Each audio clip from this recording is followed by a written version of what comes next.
Salam müəllimlər, hər vaxtınız xeyir olsun. Sizinlə PES Akademinin kurikulum təlimçi Pəri Firud qızı. Bu günlərim sizlərə şəxsiyyət yönümlü yanaşma nəzəriyyəsinin izahını verəcəyəm. Hansı ki, bu nəzəriyyə çərçivə sənədinə, MİQ çərçivə sənədinə yeni əlavə olunmuş mövzulardandır və çox rahat, sadə, zənnimcə də çərçivə sənədinə əlavə edilməsi gərəkən mövzulardan biri idi. Və əlavə ediblər. Hansı ki, gəlin bu günlərim Carl Rockers'in şəxsiyyət yönümlü yanaşmada bizə nə dediyini öyrənmiş olaq. Rockers psixologiyada 3-cü cərəyan kimi tanınan humanist psixologiyanın əsas nümayəndələrindən biridir. Şəxsiyyət yönümlü yanaşmanın banisidir. Bu yanaşmanın insanın davranışlarını əsasən daxili nəzarət kənar qüvvələrlə izah etdiyini, yəni behavioristlər, daha sonra Skanner bunun əksini düşünürlər. Yəni insan müşahidə oluna bilən davranışa diqqət yetirir, insanın düşüncəsi, duyğuları elmi araşdırmanın mövzusunu saymırdı behavioristlər və behavioristlərə görə, hansı ki müəllimlə sizlərə operan şərtlənmə nəzəriyyəsini keçmişik, behaviorist nəzəriyyəsi. Behavioristlərə görə insan davranışını xarici stimullarla, yəni mükafat, cəza vasitəsilə formalaşdırır. Humanist psixologiyada isə bu fərqlidir. Yəni insanın bioloji və xarici amillərlə idarə olunan bir varlıq deyil, insan mənəvi, yaradıcı, məqsədyönlü bir fərd olduğunu vurğulayır. Hansı ki, sual versəniz ki, şəxsiyyət yönümlü yanaşma humanist nəzəriyyəyə əsaslanır, yoxsa behavioristlərə, əlbəttə ki, humanist psixologiyaya əsaslanan bir nəzəriyyədir.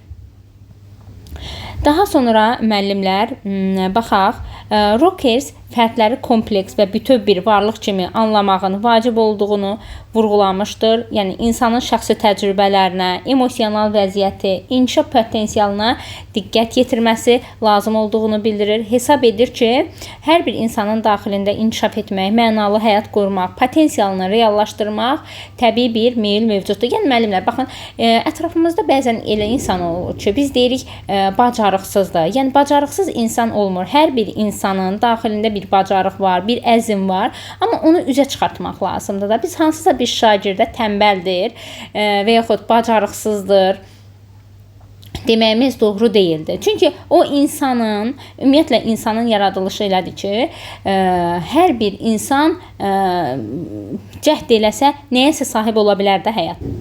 Şəxsiyyət yönümlü yanaşma insanın yalnız bir tərəfdən, məsələn, davranış və şuuraltı proseslərin prizmasından deyil, bütöv bir varlıq kimi dəyərləndirmiş olur. Yəni insanın düşüncələrini, hisslərini, dəyərlərini, inanclarını, insanın şəxsi təcrübələrini bir-biri ilə əlaqəli şəkildə nəzərə alır şəxsiyyət yönümlü yanaşma və şəxsiyyət yönümlü yanaşmaya görə hər bir insan təkrarsızdır, özünə məxsus xüsusiyyətlərə malikdir və insanın şəxsiyyəti yalnız ümumi qanuna uyğunluqlara və yaxud xarici amillərə tam izah etmək mümkün deyildir.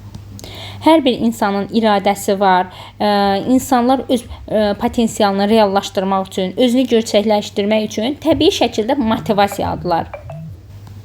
Bir sözlə, insan xarici amillərin təsiri altında hərəkət eləmir, insan seçim eləyə bilər, dəyişə bilər, inkişaf edə bilər, eyni zamanda da öz dəyərlərini, məqsədlərini, şəxsi istəkləri əsasında qərar verir və beləliklə də biz deyirik ki, insan pasiv bir varlıq deyil, əksinə insan öz həyatını mənalandıran, istiqamətləndirmə bacarığı olan aktiv bir yaradıcı subyektdir. Baxın müəllimlər, bugünkü gündə, yəni siz də öz həyatınızda MİQ imtahanına hazırlaşan müəllimlər, hansısa bir məqama addımlamaq istəyirsiniz, özünüz üçün seçim etmək istəyirsiniz. Yəni məqsədiniz var da, qarşınızda qoyduğunuz bir hədəf var. Yəni şəxsiyyət yönümlü yanaşma da məhz bunu üstün tutur insan üçün. Hər bir insanın özünün bacarığı var, özünün arzusu var, istəyi var və biz də kiminsə sözü ilə geri çəkilmirik. Öz məqsədimizi, istəyimizi öndə tutub irəli gedirik. Yəni aktiv bir yaradıcı subyekt. Və şəxsiyyət yönümlü yanaşmaya görə insan hər şeydən əvvəl şəxsi təcrübədir. İnsan özünün, başqalarının, ətrafdakı dünyanın məhz yaşadığını, hiss etdiyini, gördüyü vasitəsilə, yəni şəxsi təcrübəsi fonunda dərk edir, mənalandırır. Və müəllimin də şagirdlərə dediyi söz birinə müsbət təsir eləyə bilər, birinə mənfi təsir eləyə bilər. Məsələn, müəllim, iki şagird düşünün. Müəllim şagirdin belə deyək, fikir bildirir. Məsəl üçün müəllimin bir cümləsi uşağın birinə motivasiya edici ola bilər, digərinə neqativ ola bilər. Rokersə görə insan davranışını anlamaq üçün hadisədən çox demək olar ki, çox hadisəni necə hiss edib mənalandırılığı insanın özü üçün önəmlidir.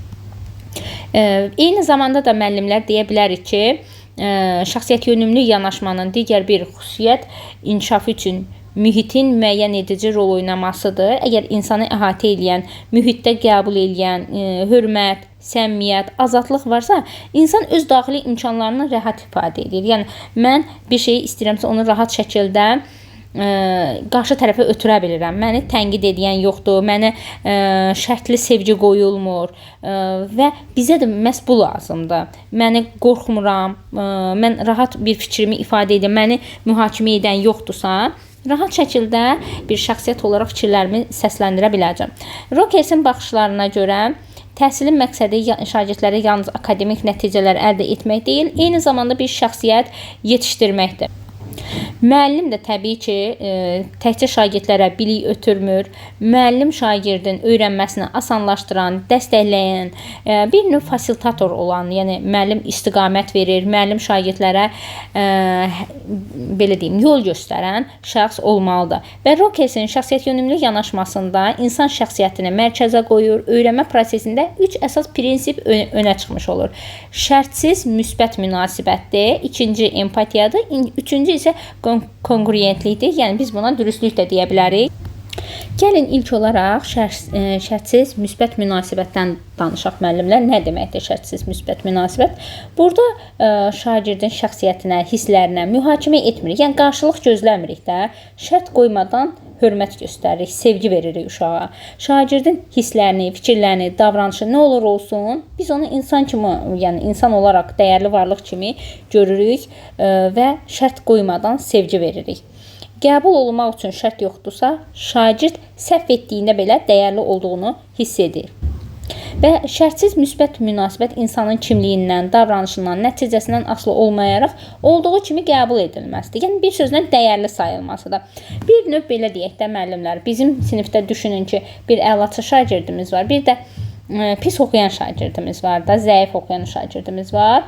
Biz sevgimizi göstəririk əlaçı şagirdə, amma o zəif dediyimiz şagirdə sevgi vermirik. Nəyə görə? Baxın, biz şərtli sevgi veririk artıq o yaxşı oxuyana. Sən yaxşı oxuyursan deyə mən səni sevirəm.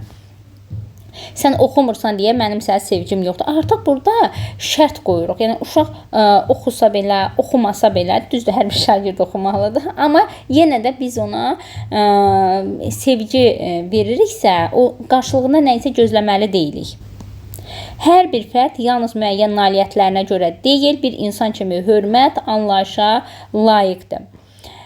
Daha sonra müəllimlər şərtsiz situasiyada, yəni sevgi bizə bunu deyir. Yəni situasiyaya baxaq müəllimlər. Situasiya bizə nə deyir?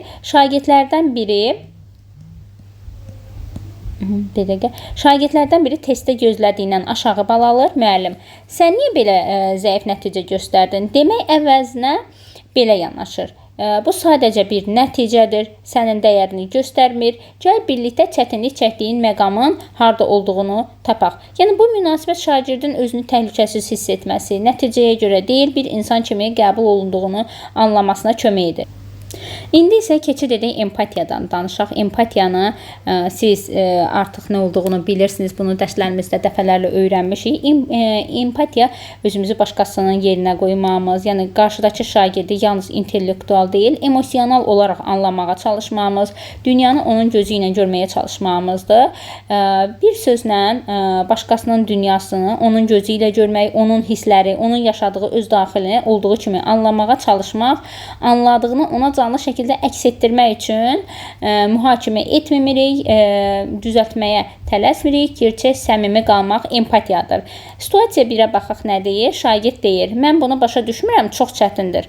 Müəllim isə qarşılığında deyir, sən heç nə başa düşmürsən demək əvəzinə, yəni uşağa bunu deyirik. Səni anlayıram, ilk dəfə çətin gələ bilər. Gəl bunu bir yerdə addım-addım edək deyərək şagirdin keçirdiyi hissləri tanıdığını göstərir. Yəni empatiya qurmuş olur artıq burada müəllim şagirdlə. Başa düşür ki, şagird ilk dəfədir bunu öyrənirsə, çətinliyi ola bilər və müəllim empatiya quraraq bunu həll etməyə çalışır. Və konkurentlikdən danışaq müəllimlər. Bir də Rokesə görə insana empati, şərtsiz sevgi veririksə, bu səmimi münasibət göstərildikdə özünü daha aydın görməyə, özünü daha çox dəyərli hesab etməyə və tədricən idealına uyğun olaraq dəyişməyə meyilli olur. Konkurentliyin digər adı dürüstlük deməkdir müəllimlər. Konkurentlik dedikdə müəllimin şagirdlə ünsiyyətində səmimilik nəzərdə tutulur. Yəni münasibətdə başqasının istəyinə görə deyil, özü kimi olmaq, hisslərinin reaksiyalara zərər vermədən, yalan danışmadan ifadə etmək lazımdır. Yəni məsələn elə şagird var ki, qorxudan dolayı yalan danışa bilir müəllimə.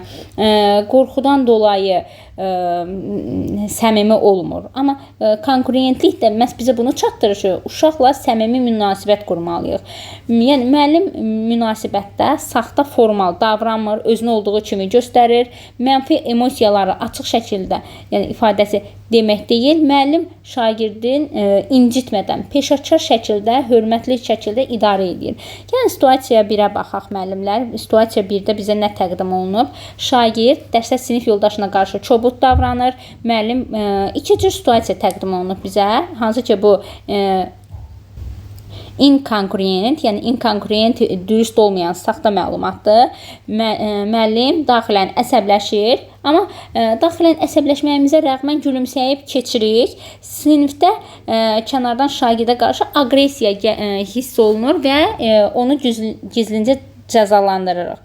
Şagird daxilən narahat olduğunu hiss edir, yəni müəllimi hiss edə bilirdi. İnsan olaraq qarşımızdakını hər zaman hiss edə bilirik. Amma üzündə başqa, davranışında başqa hal görür. Münasibətlə, yəni etimad azalır. Artıq güvən itdi burada. Amma dürüstlükdə isə nə olacaq müəllimlər? Dürüstlükdə müəllim real hissəni peşəkar şəkildə ifadə edir. Məsələn, sənin bu davranışın məni və yoldaşını narahat edir. Mən istəyirəm ki, bu sinifdə bir-birimizə hörmətlə yanaşaq. Çünki hər kəsin özünü təhlükəsiz hiss etməsi üçün vacibdir.